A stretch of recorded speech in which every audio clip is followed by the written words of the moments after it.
Hello everyone, welcome to this video. In this video I'd like to talk to you about how to be able to do a good, effective industry analysis. So how is it able for you as a company to assess how attractive it is to be in a certain industry, what benefits there are to it, what disadvantages are to it, and so how can you actually assess whether in a certain industry you're able to make certain profits that you actually would like to be able to gain. Amid all of this, we need to underscore that this is super, of course, important also how you are as a company. Your resources are important, your capabilities are important, and of course, a lot of this is independent of the industry. It's not just important in what type of industry you are, but eventually also what you're doing inside of such an industry, right? So how are you making use of the opportunities that are around? Having said that, the industry itself matters as well. And in this video, I'd particularly like to talk to you about how such an industry, how the features and the aspects and the factors of such an industry might be important. So first of all, let's talk about some of the factors that are very important that you need to identify and that you need to think and reason around of the industry when determining how attractive it is or not. First of all, you need to identify some political factors that might affect you or that might in general be important. So politics always has been important to businesses. Businesses simply do not operate inside of a bubble. So think about it, trade wars, bans around certain imports, these are very important and can very harm your exports. It can very much harm your supply chain. It can harm you in all sorts of ways, and because of that you need to keep track of these political developments. On the flip side of things, of course, politics can also help you. You can have tax breaks, you can have incentive packages, and these can of course help you spur your growth if you can make use of these opportunities. The second factor that I would like to talk to you about are economic factors, and with this, there are some things that you can easily think about. You can think about economic growth, right? If a country grows fast, with this, hopefully you can also grow fast your revenues, right? People might have more purchasing power, people might be able to spend more, and with that they might perhaps also be able to spend more on your products and services. The unemployment rate is very important to be able to assess whether you will be able to find not only the amount of people you need, but also the amount of qualified people you need. And because of that, all sorts of economic metrics you simply need to take into account when determining whether a certain industry is the industry for you. Social factors are also very important, right? Running a business is simply a very social activity in the sense that you build services, you build products for people, right? And your consumers have certain tastes, and you need to play into these tastes, and they can be very region specific, very location specific, right? Cities, regions, countries, people might have very different tastes from one another, and this of course is going to determine how effective your product or service is going to be in a certain area. Then there are also all sorts of trends, right? Social trends, such as for example sustainability as a trend that you may want to play into, or at least that you may want to respect if you want to make sure that people are going to prefer your products and services over someone else's. And of course these tastes and these trends can change over the course of time, and again because of that it's very important not only to assess social factors in one point of time, but also over the course of time. The fourth factor that I would like to talk to you about are technological factors. And this is actually very broad, but in general it boils down to what the technological infrastructure and technological possibilities is inside of a particular industry. So think about it, right? If there's not good internet accessibility or not fast internet accessibility, if there are not that many technological innovations, if artificial intelligence is not that widely spread yet, if cloud computing is not yet a thing in a particular industry, in a particular location, then of course this is going to restrict the certain choices that you can make around your business. And because of that, you very much need to know the technological factors of the industry in which you want to be active, the industry that you're currently assessing.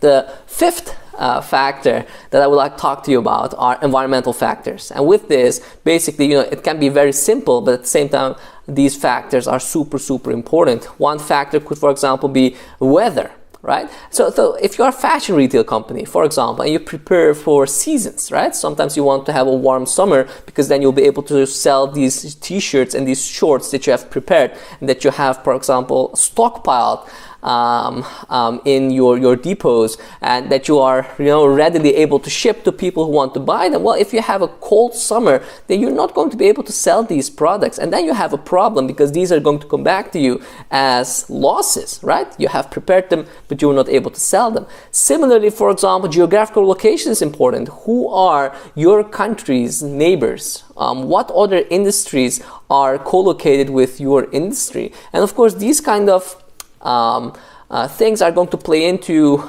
how easy you can make cooperations, alliances, how easy you're going to be able to export, right? It's going to be able to how easy you're going to be able to expand your business in terms of perhaps becoming a multinational, and so on. And because of that, environmental factors are super important. The final factor that I would like to talk to you about are legal factors, and these are very, very important as well. Think about it. Every city, every region, every country has rules and regulations to themselves, and these can be very detailed, these can be very specific. Sometimes they can be very bureaucratic and they might hamper actually business activity. Sometimes they might actually help business activity. Think about if you have an innovation, you don't want it to be copied by someone else. Well, then rules and regulations are actually very, very helpful. On the other side of things, if you want to start a business, but it takes 1 year for you to be able to start a business, well, then these rules and regulations are not really going to help you. And amid all of this, these rules and regulations are very important for you to assess how attractive actually an industry is. Now, we have talked about what factors are there, but then at the business level, we need to, of course, be able to place these factors, and we need to give a value judgment around them. Amid all of these, there are especially 6 features of these factors in general that you need to take into account before you are able to determine actually how attractive it is to be able to be present inside of such an industry that you have been evaluating. So first of all, you need to be able to assess what the competitiveness level is of the industry in which you want to be. And of course, industries can be of all sorts. It can be fashion retail, it can be the automotive industry, whatever. You need to be able to assess the competitiveness level. So how fierce, how intense is the level of competition? How many players are there? And are you going to be able to position yourself well amid all of that competition? Secondly, of course, you need to be able to assess how this competition is going to change over the course of time. So is there really a big threat to entry of new parties and new players? Are they readily able to enter your industry? And if that is the case, of course, this might mean that once you are in that industry, you might still face a lot of issues, a lot of difficulties. And because of that, it's very important not only to determine the current level of competitiveness, but also how this is going to play out over the course of time. Then, you are a business. And oftentimes this means that you have suppliers that are supplying things to you, and then you have consumers to whom you are selling things. Amid all of this is of course very important that you're able to determine how strong your suppliers are. So how much say do they have over you? How big are these suppliers? How dependent are you over these suppliers, for example? And of course also for the consumers, how big are your consumers? How much power do they have over you? Can you determine your prices? Do you have leverage over your suppliers and consumers, or is this not the case? And again, this is very important for you, of course, to be price competitive and price efficient.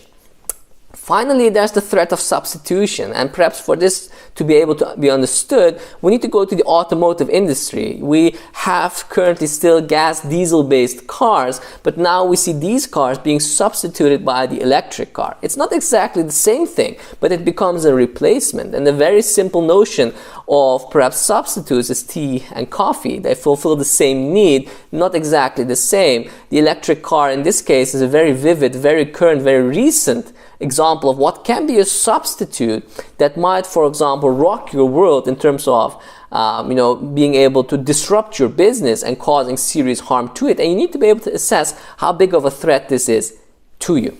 So having said this, having said what factors are important and how you are able to determine the attractiveness of your industry based on these 6 features that came after that, you need to also be able to track basically how the industry moves, particularly so how the change in the industry moves. And these, of course, are dependent on the industry's driving forces of change. And these can be of all sorts. The pace of growth of an economy is important, the level of globalization is important, the level of digitalization is important, people's changing preferences are important. All of these can feed into how an industry is changing over the course of time. A quick change of growth, a quick globalization change, a quick digitalization change, all can feed into an economy, an industry changing. And with that, you're not being able to sell your products and services as easily as you always have been. So tracking change is very important.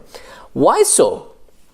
Well, not only because it changes your country, not only because it changes your industry, but a company needs to be positioned well compared to other businesses. You need to take your spot in terms of what prices you charge, what quality you charge, how much geographical scope you have, right? In which countries are you going to be active, in which industries are you going to be active.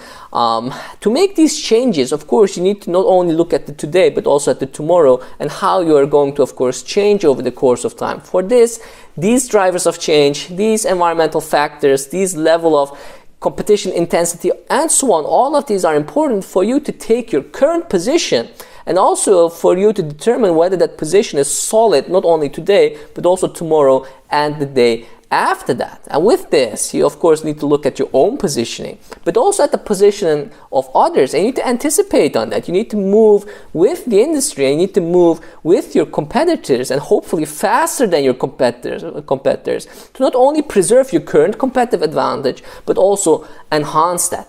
In this regard, there are some things that are very important, which we call success factors, right? So what kind of things can actually determine whether you are successful or not? And in many industries, these can be very different from one another, but in general, we can think about technology being very important. You having key technologies that can give you the edge, production facilities, production availabilities, logistics. You perhaps having your own logistics center or having good deals with good logistic firms, and this perhaps giving you the edge in terms of time, in terms of reachability. Marketing possibilities in this regard are very important. How skilled are you? How effective are you in terms of targeting those people that you really think are going to want your products, for example? These key success factors can make or break you. And in terms of you assessing the environment and the position that you're going to take in this environment, these success factors is going to be key in terms of you deciding whether you are really up to par with all of these other players that are already in the industry or perhaps that are just going to join.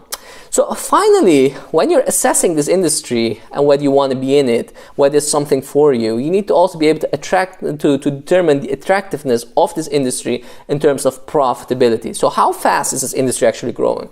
Are there, massive competitors, and do these competitors of you, if they were there before you, do they have big advantages over you?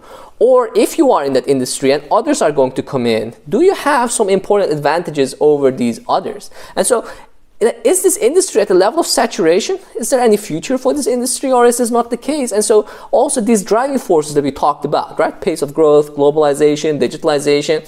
Is there, any benefit from these towards you, or are these actually going to hurt you in any way? And so if these are going to hurt you, should you perhaps escape this industry because it's going to hurt your profits, or is it going to help you, and should you stay for longer because the industry actually facilitates your growth? So a lot of things to determine whether an industry actually helps you or not, whether the industry is actually attractive, whether you should be in there, and how you can move inside of that industry. It's not an easy choice, and because of that, this is a very important topic that shouldn't be taken too lightly by anyone. I hope you enjoyed the video, and if so, please don't forget to hit the like and the subscribe buttons. I wish you all the best in the world and hope to again see you soon. Take care.